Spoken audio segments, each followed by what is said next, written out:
Chairman George na sana hindi na maulit yung natulog ako ng alauna ng gabi. 20 million na yung boto ko.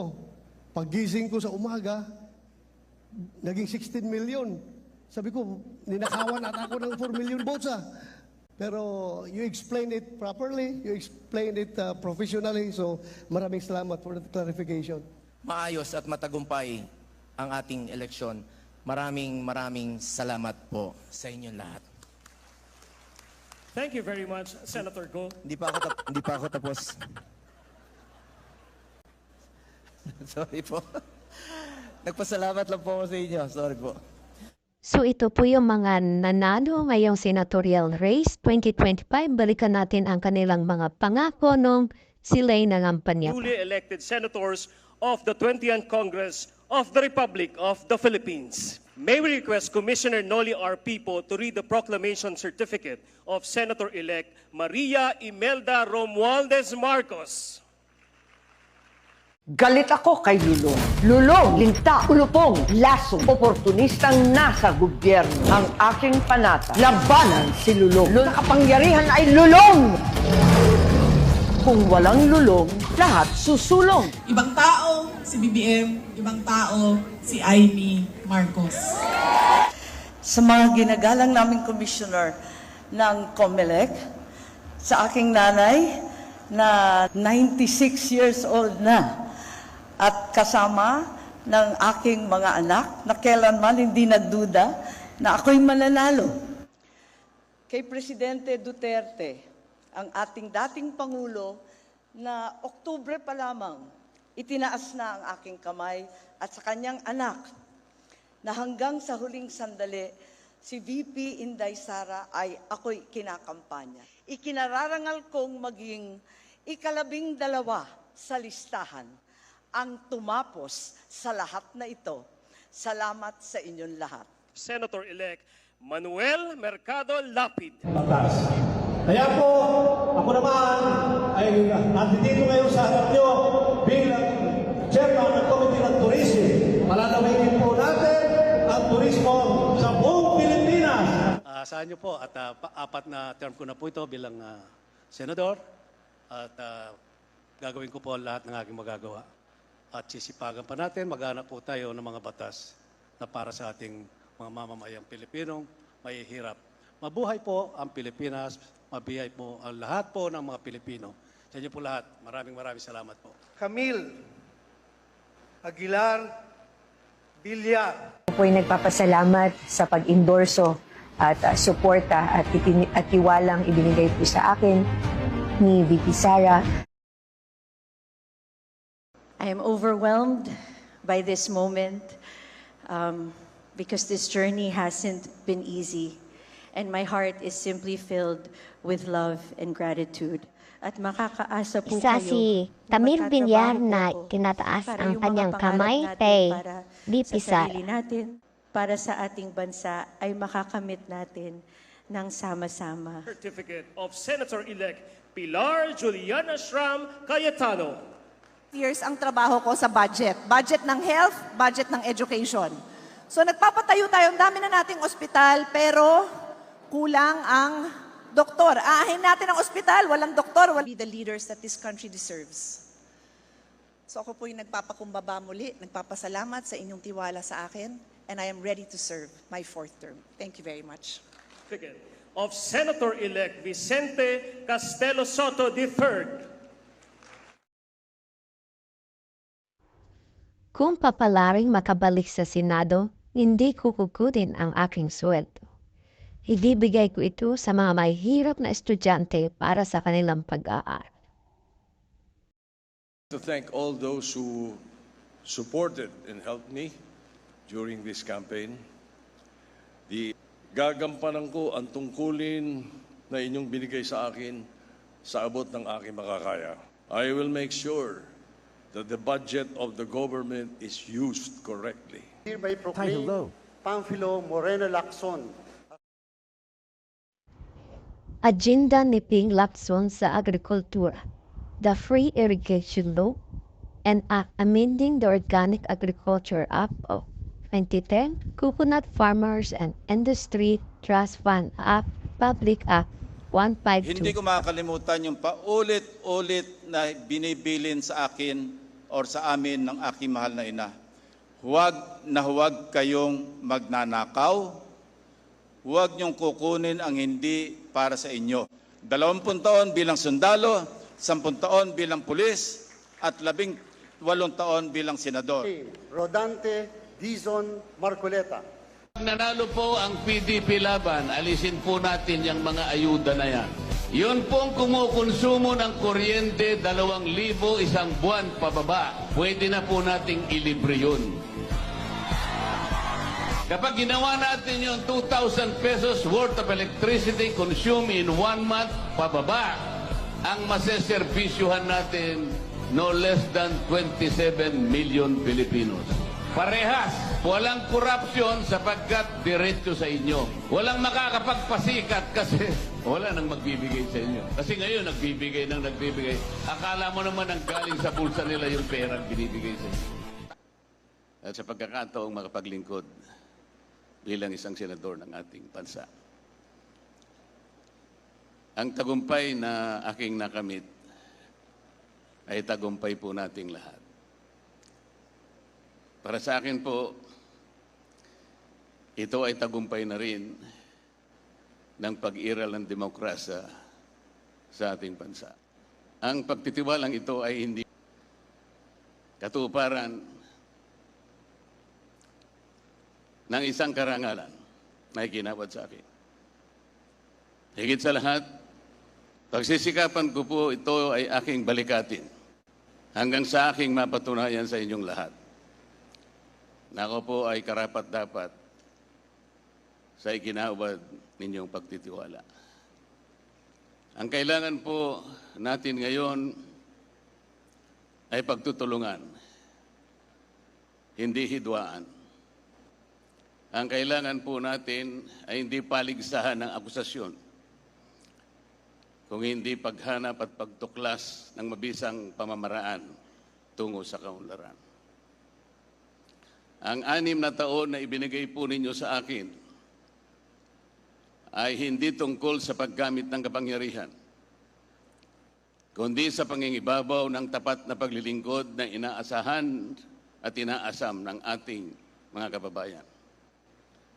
Hindi po ito tungkol sa pansariling kapakinabangan, kung hindi ito ay sa kapakanan at interes ng bawat isang Pilipino.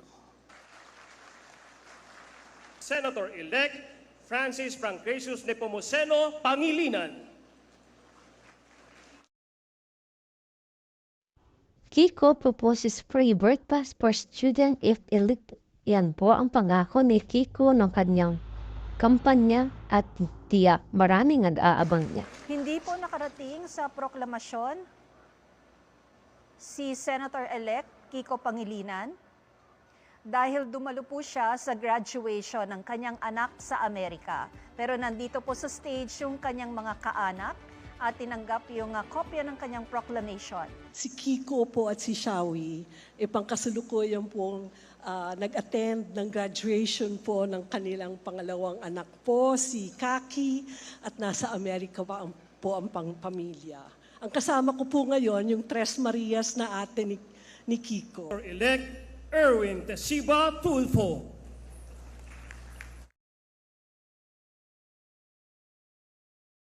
So ito po yung sinabi ni Erwin Tulfo noong panahon ng kampanya. I will resign if anti-political dynasty bill gets passed. So kapansin-pansin po ito mga kababayan. Alyansa, sa pangunguna po ng Pangulong Marcos at ang aming pong campaign manager na si Ginoong Toby Chanco.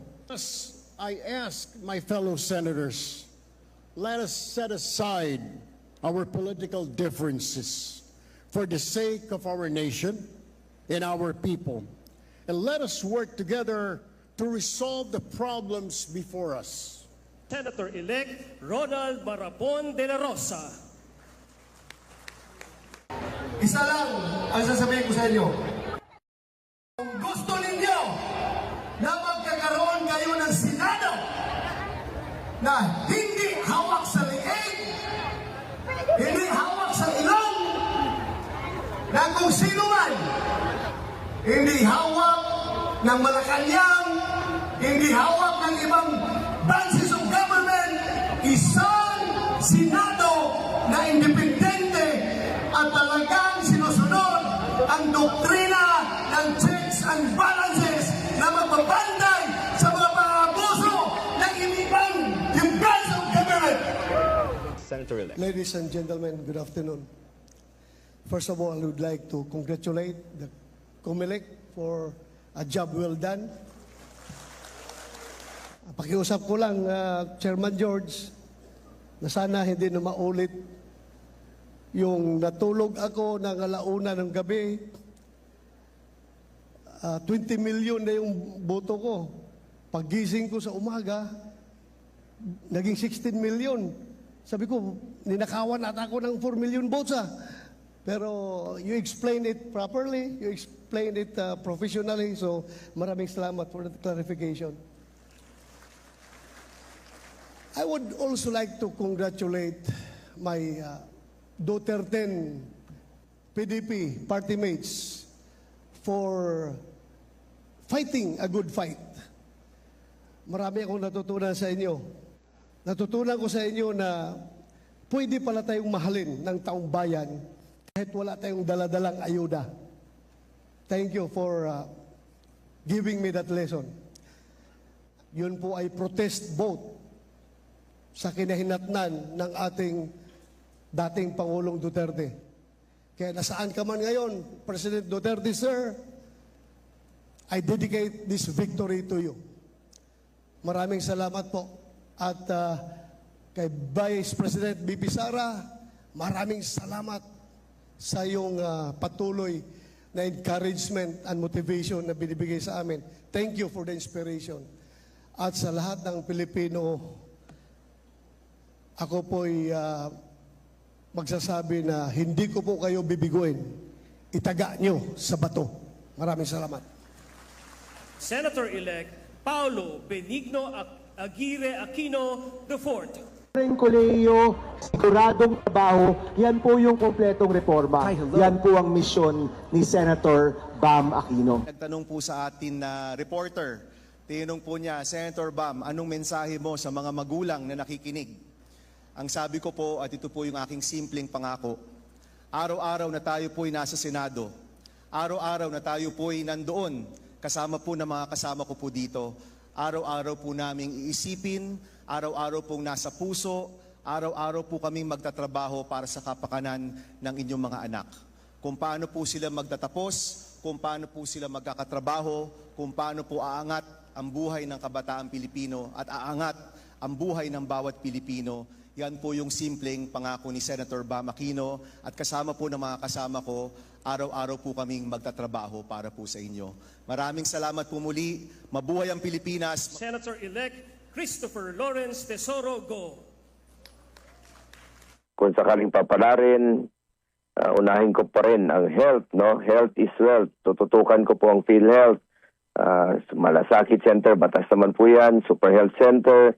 Isang paraan po yan na ilapit natin ang serbisyo medical sa ating mga kababayan. Halimbawa sa mga liblib na lugar, kailangan nila ng mga Super Health Center doon para doon na sila magpa-check up, doon na sila magpa-konsulta sa programang konsulta ng PhilHealth. Dahil lahat ng Pilipino, pangatlo, specialty center tulad ng heart center, kidney center, yan po batas na ako po ang principal sponsor niyan sa Senado. Yan po ang papalawigin pa natin yung serbisyo para halimbawa sa may karamdaman sa cancer, sa puso, hindi na nila kailangan pumunta ng Maynila para magpagamot doon na po sa ating mga probinsya. Yan po ang specialty center. And of course, unahin ko rin po edukasyon, yung expanded free tertiary education, isusulong ko rin po ito. Mahal kong kababayang Pilipino, maayong adlaw, assalamualaikum. Nagpapasalamat po ako sa Panginoong Diyos, kay Allah, sa buhay na ibinigay, sa mga gabay at sa pagkakataong ito na manilbihan muli sa kapwa ko Pilipino. Truly, God is good, God is fair, pinagpapala po ang nagpapakumbaba. Taos puso din ang aking pasasalamat sa buong sambayan ng Pilipino mula Batanes, mula Apari, hanggang Hulo, hanggang Tawi-Tawi. Maraming salamat po sa inyong tiwala at suporta sa akin na isang probinsyano, isang Batanggenyong Bisaya na tubong Mindanao sa pagkakataong makapagserbisyo muli sa inyo. Hindi ko po sasayangin ang tiwalang ibinigay ninyo. Patuloy po akong magseserbisyo sa inyo sa abot ng aking makakaya dahil bisyo ko po ang magserbisyo sa kapwa ko Pilipino. Hindi rin matutumbasan ang aking pasasalamat kay dating Pangulong Rodrigo Duterte na naging mentor at inspirasyon ko sa pagseserbisyo sa loob ng mahigit 2 dekada. Huwag nating kalimutan ang kanyang mga sakripisyo para sa sambayanang Pilipino. Katulad ng pagsigurong ligtas na nakakalakad sa pag-uwi ang ating mga anak na hindi nababastos at hindi nasasaktan. Tinatandaan ko palagi ang sinasabi niya noon sa akin, just do what is right. Gawin lang ang tama at hindi ka magkakamali. Unahin ang interes ng bayan, unahin po ang interes ng bawat Pilipino. Maraming salamat din po sa ating Vice President Sara Duterte sa pag-endurso sa aming mga Duterten senatorial candidates. Salamat sa mga staff. Salamat rin po sa mga kapwa ko kandidato. Ipe Salvador. Lubos rin po ang aking pasasalamat sa mga bumubuo ng COMELEC sa pamumuno ni Chairman George Garcia at sa ating mga ginagalang na commissioners, sa bawat empleyado ng COMELEC at lalo na sa mga guro na nagsakripisyo, yung iba po tinawid ang 7 oras para siguraduing maayos at matagumpay ang ating eleksyon. Maraming salamat po sa inyong lahat. Thank you very much, Senator Go. Hindi pa ako tapos. Sorry po. Nagpasalamat lang po ako sa inyo. Sorry po. And for my second term, with all sincerity, I will continue to push for pro-poor programs and laws, especially on health. Health is wealth. We must work together to bring quality medical services closer to our people, particularly the poor and indigent patients. Ang kalusugan ay katumbas ng buhay ng bawat Pilipino. With the help of my fellow legislators, we will also continue to help our future generations. The youth whose voices we heard last elections and who hold the promise of a brighter future for our country. Hence, we need to invest more in education, like expanding further the law promoting the universal access to tertiary education signed by former President Duterte, so that students will be able to choose more programs and avail of free education. As an advocate of sports, we should also further advance sports development in the country, especially in the grassroots, so that aspiring young athletes can be given the opportunity to improve their skills and hopefully eventually produce more Olympic medalists who will bring honor to our country. That is why I keep encouraging fellow Filipinos, especially the youth, to get into sports, stay away from drugs, to keep us healthy and fit. We will also push for legislations that, if enacted, will provide more opportunities in terms of job creation and livelihood support. Together, we must pursue and strengthen food security in order to ensure that there is food on the table of our people. Importante po sa akin ang laman ng tiyan ng mga kababayan natin, lalong-lalo na po yung mga mahirap. We must continue our fight against criminality, illegal drugs, and corruption for a more peaceful and orderly society. Mahalaga pong nakakalakad sa gabi ang ating mga kababayan na walang takot. Hindi po ako politiko na mangangako. Gagawin ko lang po ang aking trabaho para sa Pilipino. The measure of the success of a society is the way it treats and takes care of its own people. As such, starting today, let us now buckle down to work. Magtrabaho na po tayo. Hindi ko po matiis na nakaupo lamang sa opisina habang marami sa ating mga kababayan ang patuloy na naghihirap. Hindi lang naman legislation ang trabaho ng isang senador. Kasama din dito ang mandato, ang oversight para masigurong tama ang ginagawa ng mga ahensya ng gobyerno, representation para makinig sa inyong mga hinaing at maging boses nyo sa Senado, constituency, kayo yon bilang aming pinagsisilbihan. With all humility, I wish to be remembered not just as a senator, but as a public servant who puts first the welfare of our people at all times, particularly the poor and the less fortunate in life. Patuloy po ako magsiservisyo sa inyo sa abot ng aking makakaya. Sipag, pagmamalasakit at more serbisyo po ang pwede kong ialay sa ating mga kababayang Pilipino. Minsan lang po tayo dadaan sa mundong ito. Kung ano pong kabutihan o tulong na pwede po natin gawin sa ating kapwa, ay gawin na po natin ngayon dahil hindi na tayo babalik sa mundong ito. Ako po ang inyong Senator Kuya Bongo, patuloy na magsiservisyo sa inyo lahat. Dahil ako po'y naniniwala na ang serbisyo po sa tao ay serbisyo po yan sa Diyos. Maraming salamat po sa inyong tiwala at suporta. Mabuhay ang Pilipinas, mabuhay ang mga Pilipino.